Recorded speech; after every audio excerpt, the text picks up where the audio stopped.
In Units 13 and 14, we're going to step back and look at some issues that AI and the advance of AI raises. First, we're going to look at creativity and how and if computers can be creative. And then we're going to look at some other related questions that AI raises. We're getting to the end of this course, and so things are going to change a little bit this unit. In Unit 13 and 14, there are participation activities, but no assignments. So there's a participation activity for Unit 13 and 14, but no assignments. This is to give you time for two things.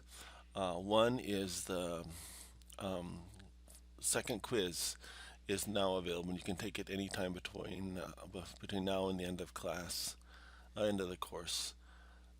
And the other thing is the final project. You need to first develop an outline for the final project and submit that, and then work on the final project. And so both of those are areas you should be working on. I do have an optional activity, kind of like an optional assignment for Unit 14, where you can watch a movie and analyze this. This can be used to replace an assignment that you did not do well with or did not do at all earlier in the class. And it's entirely optional to do. And again, if you did well on all the assignments, it will not necessarily raise your grade. It'll only impact, I'll only use a score from it to override a score from an earlier assignment. Okay, so let's jump into Unit 13, where we're going to get into some discussion of creativity. First, you have to ask yourself, what is creativity? What does it mean to create something? Is it just artistic creativity? Is it inventiveness? What do you mean? And there's many different definitions of creativity, so I'd like you just to think about what you view creativity is and how that works.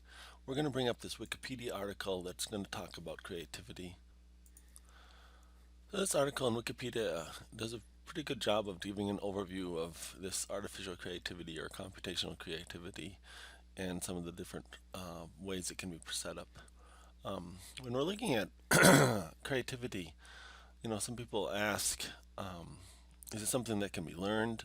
And there's been a lot of research in recent years about this, and most people agree that you can learn and develop your creativity. In fact, there are hundreds of graduate programs in arts and literatures and stuff that really focus and assume that we can develop our creativity, whether it's music or the arts or just inventiveness. There, other people sometimes feel that creativity is something that's innate, and then some people have it, some people don't, and that's not necessarily true. Again, depending on what you develop and set up, there's lots of work on increasing your creativity and developing this. But we're going to look at computational creativity. But one reason I mentioned that other stuff is that if we get beyond the fact that creativity is some innate skill that only humans possess, we start asking, what is creativity and how does it function in the brain? Can we discern how it works, and can we learn how to be creative, and then can we develop creativity? If we can do that within ourselves, can we do that within artificial intelligence? So in computational creativity, we're going to look at a couple things.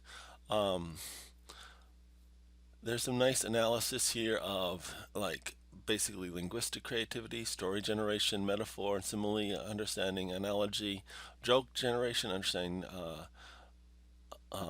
how jokes work. Also, combining words together to make new words, and poetry. We talk about musical creativity and visual creativity, some aspects of that. But first, we're going to look at some important kind of concepts or foundations for how this might work.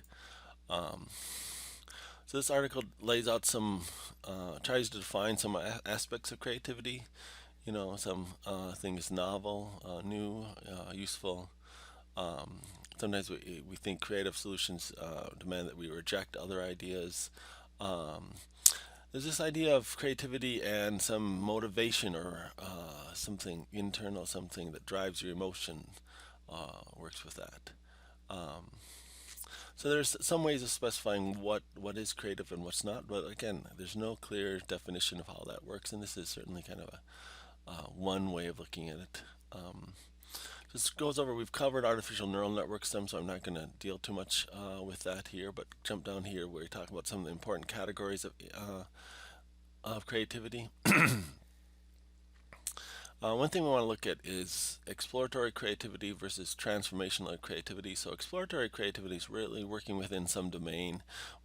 We've seen this a fair amount when we're looking at AI, where we will be able to train a computer on a bunch of different symphonies and have it create a symphony in that same aspect. Or same with art, have it look at different artwork and create art in that. So explore some space, create new novel ideas within that creative space.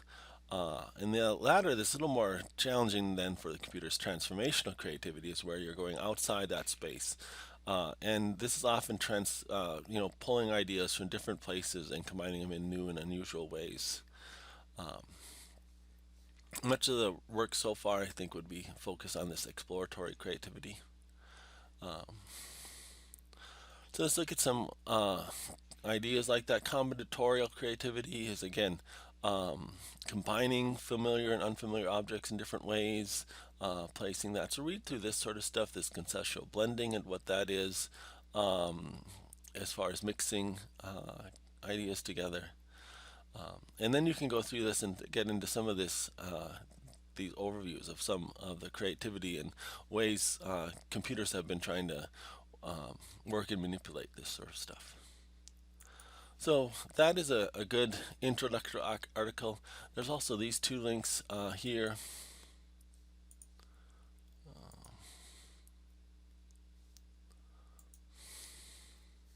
So the creativeai.net is just a series of interesting articles linked to different computational creative ideas and activities.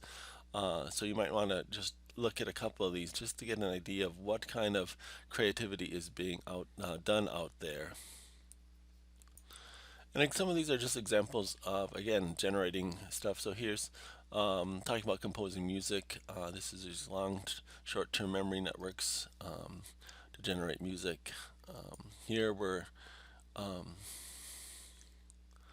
synthesizing artwork based on some different artwork. We showed a set of figures, and again, this is kind of exploratory creativity, where then it'll generate artwork within that domain.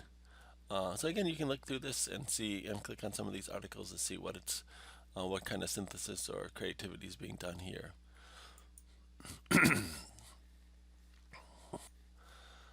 This is another article from a business point of view, looking at why is Google jumping in this creative domain, and it talks about this project called Magenta, which uses this. TensorFlow is Google's deep learning neural network system that can be set up and trained. It's open source, so anyone can have access to it.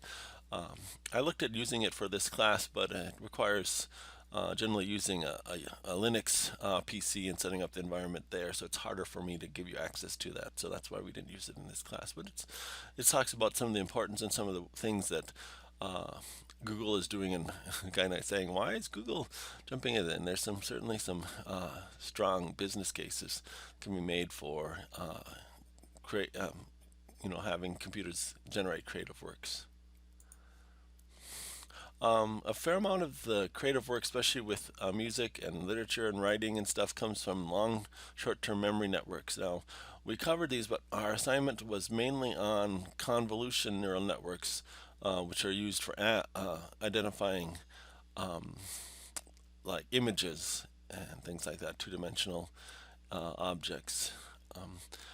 And so I just wanted to, these are the links from that session talking about long short-term memory networks. So these kind of networks are networks that feed forward.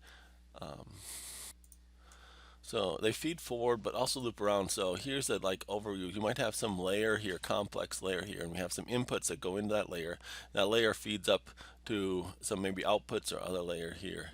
But this layer also feeds back on itself. So this layer of neural networks can also see its internal state, and based on that state, interpret the inputs differently. In some ways, it's kind of like a very complicated finite state machine, but there's not finite number of states, so it's really more like a non-finite state machine, or a complex or fuzzy state machine, where this is actually can be in to different degrees in many different states at the same time. Um, and again, it's looking back at itself and seeing where it's at. And this sort of stuff is used a lot, these networks, to generate sequential results.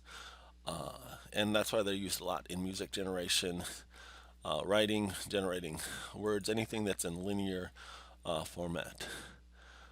So here again, we've looked at these handwriting generations, and again, we just read that article up here about Magenta, and so here's a link to Google's Magenta music stuff and how it's creating music and setting up that.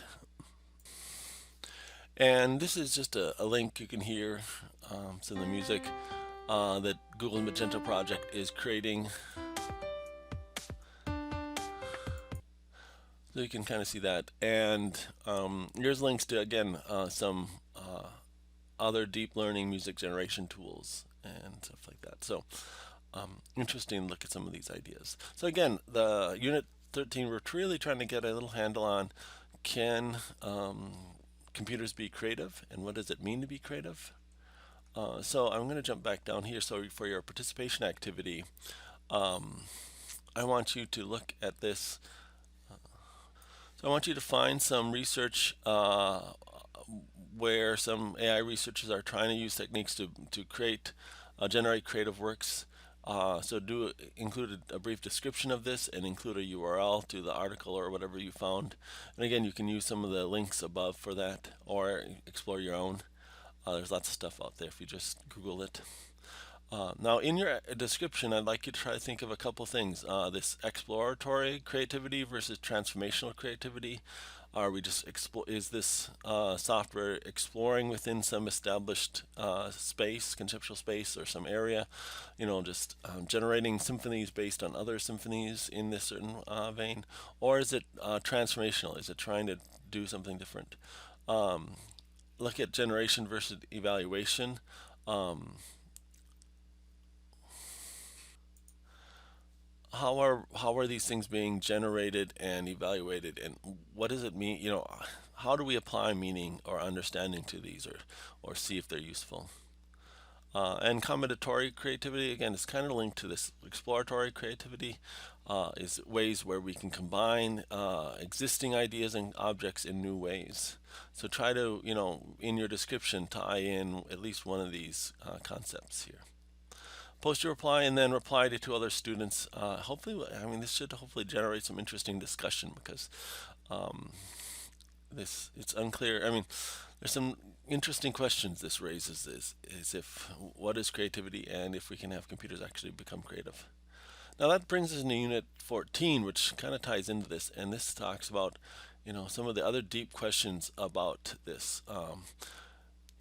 Can artificial intelligence really achieve human-like or superhuman intelligence? Right now, we're certainly seeing it in some very specific areas. Um, and so a computer can beat a human in chess or even like Go areas. We've seen computers being trained to beat humans in Jeopardy. Um, and I think soon we'll be seeing computers who can drive better and more safely than humans on the roads. But those are very specific areas, and so um, in overall human intelligence, you know, that includes things like creativity and stuff like that. Will we ever get that here? And so this is Ray Kurzweil has a recent talk at the New York Times, and he talks about this idea of a singularity and the fact that that technology is increasing, that our abilities as far as computing are increasing, and the abilities of AI are increasing. And not only are they increasing, but the rate at which they're increasing is increasing. So they're increasing faster as we go along, and so there's this concept of a singularity. At some point, we're using as we use our machines to make better machines, and those machines to make better machines. At some point, we'll reach a spot where we can have machines that'll be more creative or more intelligent than humans are, and super intelligence. And he also then jumps in and talks a little bit about creativity. So that's not a bad thing to listen to with Unit 13. So I've tried to highlight certain minutes in here because this is a 34-minute interview, and it's a very interesting interview. But if you want to try, you can focus on the first 6 minutes for singularity. And again, if you want to pay a little more attention and look at creativity, look at that. Um, there's another article from MIT's Tech Review, another source I trust quite well. And this talks about our fear of artificial intelligence. Now, this is from 2015. Um, and and so it's interesting. It's a little older, but I suggest you read through this. It talks about some issues. Now there was an article by Bostrom talking about super intelligent machines and some dangers, and it was a very explosive article, and it was written in a way to really raise the raise this issue very strongly among the public, especially the public that doesn't understand artificial intelligence, and push this. Um, but the question is this person just crying wolf, or is there actually underlying issues that are under there? So this is somewhat related to that issue, and it goes in and talks about some of the AI experts and how they think of this book, and some issues related to that. So. Um, so I found that as a good article. Now there are other good articles out there, but those are two I find now. Stuart Russell is an author of AI textbooks and does a lot of work in AI, and so this is an interesting article about that. Now I forgot to mention that Kurzweiler is one of the lead researchers at Google, especially in the AI area. So he has some good backgrounds behind him. And again, Russell is a textbook author and has been teaching and working in AI for many years. So again, this talks about the long-term future of AI. Now this is when he was speaking at the University of California, Berkeley. This is a rather long video, and so I suggest you might want to jump around. Minutes from 6:45 to 15:40 are really good, and then from 29:40 to 39:40, those, if you want to focus on just parts of it, I would suggest listening to those parts as you go through this. If you want a shorter version, there's a TED Talk. This is a TED Talk youth one, so this is targeted to kids, so it's a little more interactive, and the audience is involved. You can tell it's kids there, but he does summarize the same points he made here, but the second half of this TED Talk, he summarizes these points quite well. Um, so look at those. Now, what I want you to do with that is participation 14. Um, Write a short statement, again, at least 100 words, supporting your opinion of one of the following. So, do you think we'll get what does it mean to be creative or to have emotion? Is it possible to AI to show emotion? What does it mean for human to have or show emotion or understand language? What does it really mean to understand language, and what would it mean for AI to really? So we looked at machine translation. Does that machine mean that machines can understand language, or what if a machine can talk to us now, like a chatbot, or in the future? Does that mean they understand language or even consciousness? What does it mean to be conscious? And it is possible for AI to be conscious. This gets into some issues related to future ethics, and stuff. It's kind of funny how much we anthropomorphize simple robots. I have a little robot vacuum around, and I'm often feel sorry for it when it gets stuck, and apply same ideas of consciousness or understanding a language. I talk to it in the same way I talk to my cat. In some ways, it's not very smart, but I think in the future there's certainly going to be issues with that. But we want you to focus on one of these four things. So pick one of these and write your opinion on what does it mean for humans to do that, and then what is your belief that AI in the future would be able to do that. And again, I want you, it's your opinion, but you have to support it with some arguments. And then you have to reply to other people's arguments. So again, describe why, and then phrase this. And hopefully we'll have a nice, lively discussion. Again, we're not, I want to be friendly and civil during our discussion, and make sure we respect everyone's opinions during this. Okay, so a couple other things. End of course surveys. I'm in the process of updating and redoing this course. So the student satisfaction surveys are always important, but in this course they're even more so. So you should do that. You might want to score me low because of my spelling problems, apparently. Okay, so, and then again, the final project and the final quiz. So I have links, both of those are linked as separate units. So 15 and 16 is the final project out there, and the quiz is linked up, and you have time to do that both. But the first thing you have to do for the final project is pick a topic and define the outline. So I would this week at least go over the intro video and figure out, start working on the outline for that. And again, you can decide when to do the quiz, anytime between now and the end of the course. Okay, hope you enjoy these units.